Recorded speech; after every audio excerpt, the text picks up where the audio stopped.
Olá, tudo bem? Vamos para a aula de lógica? Essa aula é muito importante, pois é algo que define se teremos sucesso ou não no desenvolvimento das habilidades com Excel. Nessa rápida aula, nós vamos falar sobre lógica, raciocínio lógico. A lógica ela é uma parte da filosofia que estuda o fundamento, a estrutura e as expressões humanas do conhecimento. A lógica ela foi criada por esse rapaz que vocês estão vendo aí no slide. Ela foi criada pelo Aristóteles no século IV a.C. Ele criou a lógica para estudar o pensamento humano e distinguir nas interferências e argumentos certos e errados. Mas você deve estar se perguntando, pô Tomás, mas por que eu tenho que saber lógica para mexer no Excel? Bom, aí eu te falo que a lógica é muito importante não só no Excel, mas sim para toda a vida. Tá? Em muitos momentos utilizamos a lógica. Quando a gente tem que pensar para tomar a decisão, a gente analisa de diferentes fatores, a gente está utilizando o raciocínio lógico. A gente usa a lógica principalmente em testes de emprego, em concursos, em vestibulares, provas, nas empresas onde nós temos que solucionar diferentes problemas, enfim, entre outros casos que necessariamente utilizamos a lógica e muitas vezes não sabemos que estamos usando ela. Então, a lógica é muito importante que a gente tenha um breve conhecimento para que a gente possa ter um olhar crítico em diferentes situações do nosso dia. Tá?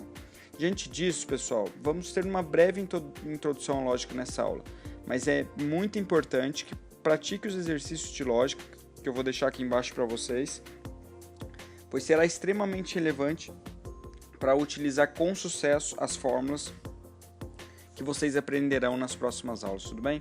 Vamos lá? Maravilha. Bom, normalmente utilizamos a lógica quando temos uma sentença.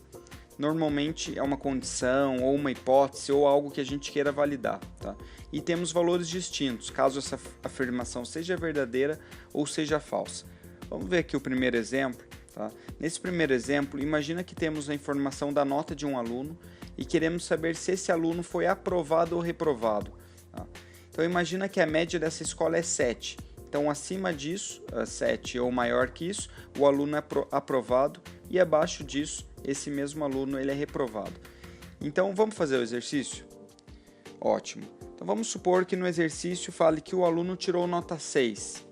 E diz que o aluno tirou nota 6 e o aluno foi aprovado. Aí eu te pergunto, essa afirmação é verdadeira ou ela é falsa? Ela é falsa, certo? Isso mesmo, parabéns. Porque a gente tinha falado que acima de 7 era aprovado, abaixo de 7 era reprovado. E se a gente falou que o aluno tirou nota 6 e falou que o aluno foi aprovado, essa afirmação é falsa. Tá?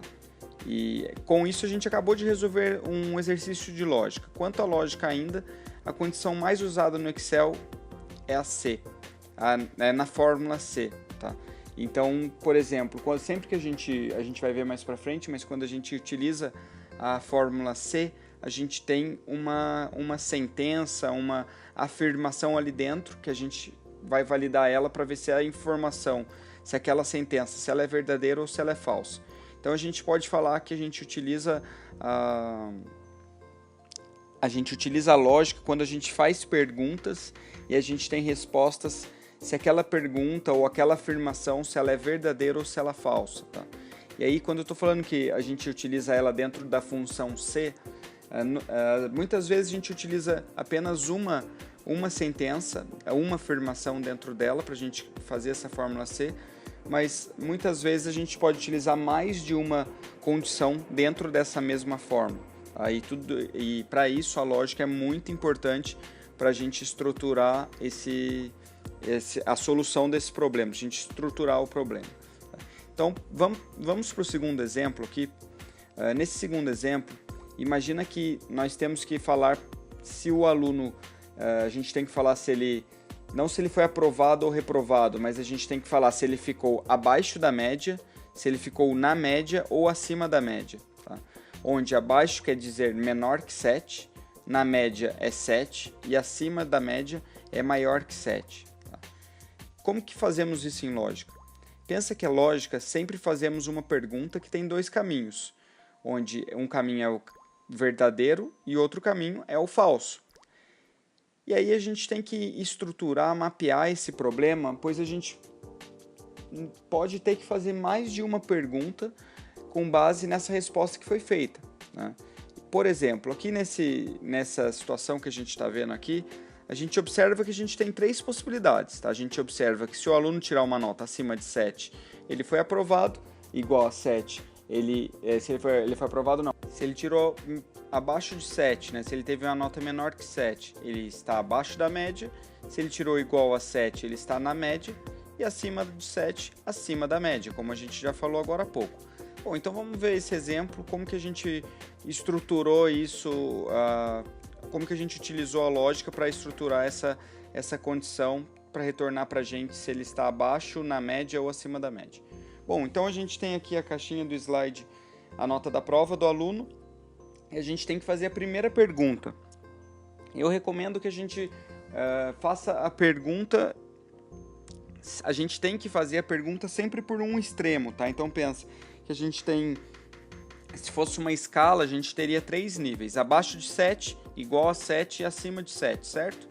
Ótimo, maravilha. Então a primeira pergunta que a gente vai fazer é a seguinte: o aluno, ele tirou alguma nota menor que 7, como a gente está vendo aqui no fluxograma, aí ele tem 2 caminhos, né?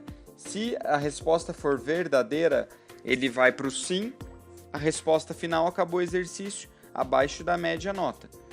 Se ele responde, se for falsa essa afirmação, se ele não tiver tirado abaixo de 7, ele vai percorrer um outro caminho que a gente vai ter que fazer uma outra pergunta para ele, porque a gente tem 3 possíveis respostas, né? Então, aqui igual a 7, aí a gente faz a outra pergunta. A nota do aluno foi igual a 7? Aí a gente tem outros 2 caminhos novamente. Se essa afirmação for verdadeira, se for sim, ou se for falsa, se for não. Se for verdadeira, se for sim, ele ficou na média. Se for falsa, aí no caso, se for não, ele retorna que foi acima da média. Certo, pessoal? Bom, vocês conseguiram entender? Eu sempre recomendo que antes de fazermos qualquer fórmula utilizando alguma condição, que façamos esse mesmo esquema que a gente fez, que faça no papel antes, tá? É para rabiscar, é para desenhar mesmo, nesse estilo de fluxograma. Isso faz com que depois quando a gente passar para o Excel, a gente passe de uma forma muito mais fácil e eficiente, porque a gente já tem esse problema solucionado no papel. E aí no Excel a gente só vai traduzir, entre aspas, a gente vai passar para a linguagem do Excel o que a gente quer retornar de acordo com a nota do aluno, no caso desse exemplo aqui. Tá? Bom, vou finalizando por aqui essa aula, mas é muito importante que você faça os exercícios aqui abaixo no arquivo, para que a gente continue para as próximas aulas. Muito obrigado pela atenção de vocês, bons estudos, me enviem os exercícios para que eu possa avaliar, comentar, e também deixe o seu comentário lá no grupo de discussão fechado, só dos alunos do Excel com você, e até a próxima aula. Muito obrigado pela atenção.